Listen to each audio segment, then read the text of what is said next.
ನಮಸ್ಕಾರ ಆತ್ಮೀಯ ಕನ್ನಡದ ಬಂಧುಗಳೇ. ಇದೀಗ ತಾನೇ ನಮ್ಮ ಸಾನ್ವಿ ಮಾಧ್ಯಮ ಮಿತ್ರರು ಒಂದು ಸುದ್ದಿಯನ್ನ ಕಳಿಸಿದರೆ. ಹೆಗ್ಗಡದೇವನಕೋಟೆ ಡಿವಿ ಕುಪ್ಪೆ ಗ್ರಾಮ ಪಂಚಾಯಿತಿ ವ್ಯಾಪ್ತಿಯಲ್ಲಿರುವ ಗೋಳೂರು ಗ್ರಾಮದಲ್ಲಿ ಕುಡಿಯುವ ನೀರಿಗೆ ಹಾಹಾಕಾರ. ಆಡಿ ಜನಗಳಿಗೆ ಕುಡಿಯುವ ನೀರಿಲ್ಲ ಅಂತ ಒಂದು ಮಾಧ್ಯಮ ಮಿತ್ರರು ಕಳಿಸಿದಂತ ಸಂದೇಶದಲ್ಲಿ ನೋಡಿದ್ರೆ ತುಂಬಾ ಮನಸ್ಸಿಗೆ ನೋವಾಯಿತು. ಅಂಬೇಡ್ಕರ್ ಅವರು ಸಂವಿಧಾನ ತಂದಿರತಕ್ಕಂತ ಆ ಅಡಿಯಲ್ಲಿ ರಾಜಕಾರಣವನ್ನ ಪ್ರವೇಶ ಮಾಡಿ ಪ್ರಮಾಣ ವಚನ ಸ್ವೀಕಾರ ಮಾಡಿ ಯಾವ ಕೆಲಸ ಮಾಡ್ತಾ ಇದ್ರೆ ಅವ್ರ ಜನ್ಮಕ್ಕೆ ಬೆಂಕಿ ಹಾಕ. ಆ ಕ್ಷೇತ್ರದ MLA ಏನ್ ಗೆಡ್ಡೆ ಕಳಿಸ್ಕೊಳ್ತಾ ಇದೆಯಪ್ಪ. MLA ಗ್ರಾಮ ಪಂಚಾಯತಿ ಸದಸ್ಯರು ಏನ್ ಮಾಡ್ತಾ ಇದ್ರಿ? ತಾಲೂಕ್ ಪಂಚಾಯತಿ ಸದಸ್ಯರು ಏನ್ ಮಾಡ್ತಾ ಇದ್ರಿ? ಜಿಲ್ಲಾ ಪಂಚಾಯತಿ ಸದಸ್ಯರು ಏನ್ ಮಾಡ್ತಾ ಇದ್ರಿ? ನಿಮ್ಗೆ ಯಾರಿಗೂ ಮಾನ ಮರ್ಯಾದೆ ಇಲ್ವಾ? ಅಯ್ಯೋ, ನಿಮ್ ಜನ್ಮಕ್ಕೆ ಬೆಂಕಿ ಹಾಕವೆ. ನಿಮ್ಗೆ ನಾಚಿಕೆ ಮಾನ ಮರ್ಯಾದೆ ಇದ್ರೆ ಈ ಕೂಡಲೇ ನೈತಿಕ ಹೊಣೆ ಹೊತ್ತು ರಾಜೀನಾಮೆ ಕೊಟ್ಟು ಫುಟ್ಪಾತಲ್ಲಿ ಎಲ್ಲಾರು ಕಳ್ಳೆಕಾಯಿ ಸೌತೆಕಾಯಿ ಮಾರ್ಕೊಂಡು ಜೀವನ ಮಾಡಿ ನಿಮ್ ಜನ್ಮಕ್ಕೆ ಬೆಂಕಿ ಹಾಕ. ಈ ಅಮ್ಮ ಚೆನ್ನಾಗಿ ಉಗ್ದಿದ್ದಾಳೆ. ಈ ವಿಡಿಯೋವನ್ನ ನೋಡಿ.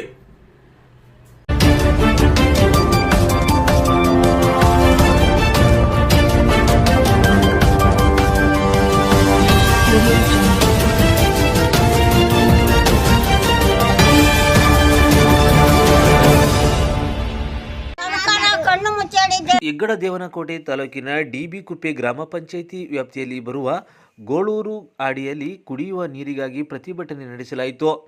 ಇನ್ನು ಮನುಷ್ಯ ಬದುಕಲು ನೀರು ಅತ್ಯವಶ್ಯಕವಾಗಿದ್ದು ಕುಡಿಯುವ ನೀರನ್ನು ಸಹ ಸಮರ್ಪಕವಾಗಿ ನೀಡದೆ ಗ್ರಾಮ ಪಂಚಾಯಿತಿ ನಿರ್ಲಕ್ಷ್ಯ ವಹಿಸಿದೆ ಎಂದು ಆದಿವಾಸಿ ಜನರು ಆಕ್ರೋಶ ವ್ಯಕ್ತಪಡಿಸಿದರು. ಇನ್ನು ಆದಿವಾಸಿ ಜನರ ಬದುಕುವ ಹಕ್ಕನ್ನು ಕಸಿಯುವ ಮೂಲಕ ಮಾನವ ಹಕ್ಕುಗಳನ್ನು ಉಲ್ಲಂಘನೆ ಮಾಡಲಾಗುತ್ತಿದೆ.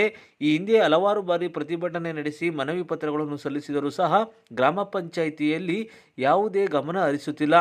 ಇನ್ನು ಕುಡಿಯುವ ನೀರಿನ ಸಮಸ್ಯೆಗೆ ಜೊತೆಗೆ ಇನ್ನಿತರ ಮೂಲಭೂತ ಸೌಕರ್ಯಗಳಾದ ವಸತಿ, ವಿದ್ಯುತ್ ಸಮಸ್ಯೆಯಿಂದಾಗಿ ಮಳೆಗಾಲದಲ್ಲಿ ಮನೆಗಳ ಸೋರುತ್ತಿದ್ದು, ಕತ್ತಲೆಯಲ್ಲಿ ಪ್ರಾಣಿಗಳ ದಾಳಿಗೆ ಭಯದಲ್ಲಿ ಮಕ್ಕಳು, ಬಾಣಂತಿಯರು, ಗರ್ಭಿಣಿಯರು, ಸ್ತ್ರೀಯರು, ವೃದ್ಧರು ಜೀವವನ್ನು ಕೈಯಲ್ಲಿ ಹಿಡಿದು ಸಂಕಷ್ಟದಲ್ಲಿ ಬದುಕುವ ಪರಿಸ್ಥಿತಿ ಎದುರಾಗಿದೆ.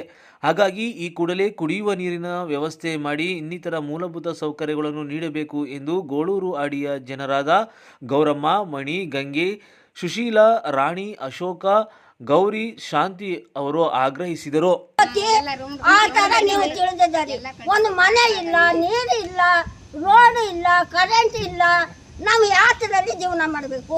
ನಿಮ್ಮ ಓಟ್ಗಾದರೆ ಅಪ್ಪ ಅಣ್ಣ ಹೇಳ್ತಿಂತೀನಿ, ಕೈ ಮುಗಿತೀನಿ, ಬಿದ್ದು ಬತ್ತಿದಾರಿ.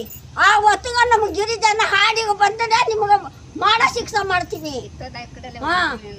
ಈಗ ನೀವು ಕಣ್ಣು ಬಿಡದಿದ್ದ ಮೇಲೆ ನಿಮ್ಮ ಓಟಿಗೆ ಯಾಕೆ ನಾವು ಬೇಕು? ಅಲ್ಲ, ಯಾಕೆ ಬೇಕು? ಈಗ ನಿಮಗೆ ಕಣ್ಣು ಕಾಣೋದಿಲ್ಲ. ನಮ್ಮ ಮಕ್ಕಳು ಹೋದ ಸ್ಥಿತಿ ನೋಡಿ. ನಮ್ಮ ಮಕ್ಕಳು ಇನ್ನು ತಿರ್ಗಾ ಸ್ಥಿತಿ ನೋಡಿದ್ರೆ ನಿಮ್ಗೆ ಅರಿವಾಯ್ತದೆ.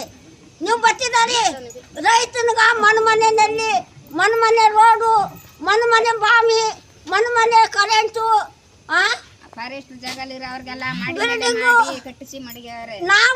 ನಾವು ಫಾರೆಸ್ಟ್ ಅಲ್ಲಿ ಇರೋದು, ರೈತರು ಫಾರೆಸ್ಟ್ ಅಲ್ಲಿ ಇರೋದು.